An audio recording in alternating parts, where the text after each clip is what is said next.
Thank you so much for this wonderful award. You know, I am honored every day to represent the 7th Congressional District of Alabama. It's my home district. The district has 750,000 residents, and the median income for a family of 4 is $34,000. And I grew up in this district. I know what's possible with a little bit of resources and a whole bunch of opportunities. I get to live it every day. My dad was a high school basketball coach and my mother was a librarian. So I grew up around the dining room table talking about books and sports. So you wonder, how did I become a Wall Street lawyer, let alone a securities lawyer on Wall Street? And it was because of opportunities. I had an opportunity when I was in college to work at Morgan Stanley through a program called Sponsors of Educational Opportunity, SEO, which gave minority students an opportunity to work on Wall Street. And it really unleashed a real love for me of finance. Never really thought about it before. We didn't talk about stocks and bonds over the dining room table. My very first stock that I bought was that summer. And it was because the president of Morgan Stanley at the time was John Mack. And he charged all of the students, if you were gonna work on Wall Street, you had to be invested in Wall Street. And he said, buy what you know, buy what you know. Well, I grew up in Selma, Alabama, so I knew about civil rights.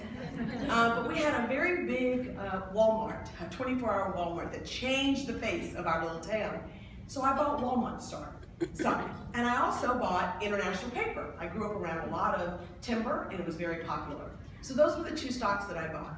And it was only through buying those stocks and tracking it, having an opportunity to talk about it with other professionals that were there, that it really taught me a very important lesson at a very early age.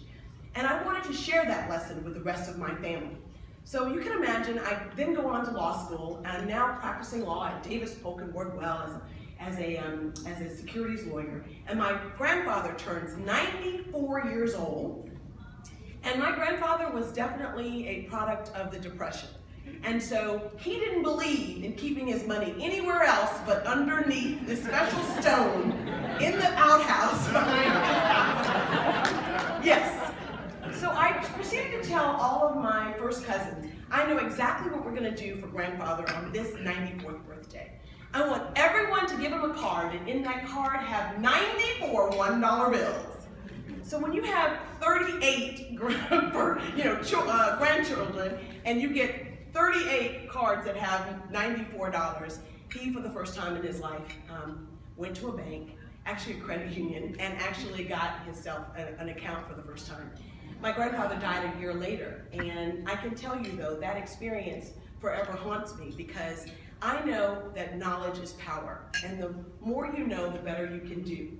And so often, the folks in my district are plagued with predatory lenders at every corner that they live in. There are parts of my district in Birmingham that have more predatory lending stores, Title Max, etc., than they do McDonald's. In fact, we had so many that President Obama, 2 years ago, came to kickstart his program to make sure that we reined in the excessive abuses of predatory lending. And he chose my district to come to make that announcement. And I take with me every day the experience that people can do better when they know better. And I am so grateful to have Jumpstart.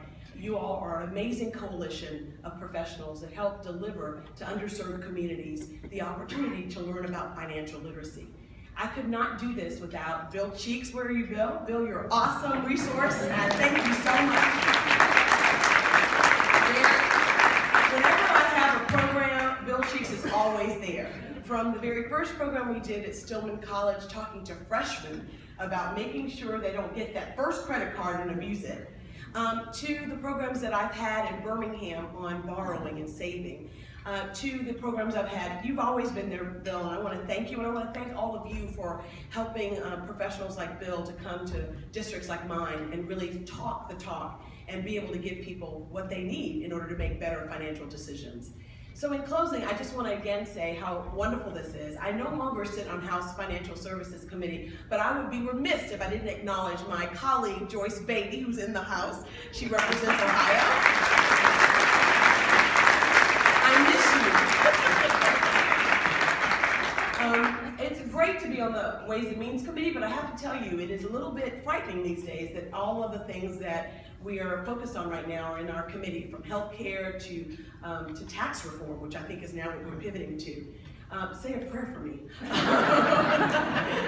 But I want you to know that my passion has always been financial literacy, and I can tell you that from my grandfather's experience to my little niece, who instead of giving her a Barbie doll, I bought her Mattel stock and got them to give it to me in a cute little stock certificate that I gave to her.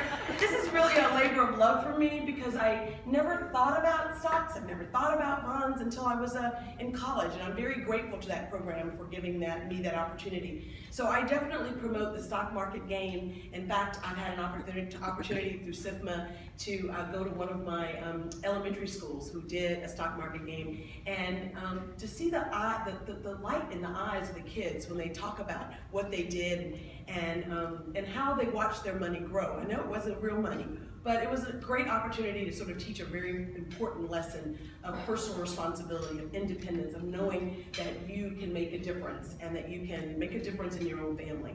So I thank you for this opportunity and this award, and keep up the great work. It really does matter. It makes a difference. Thank you.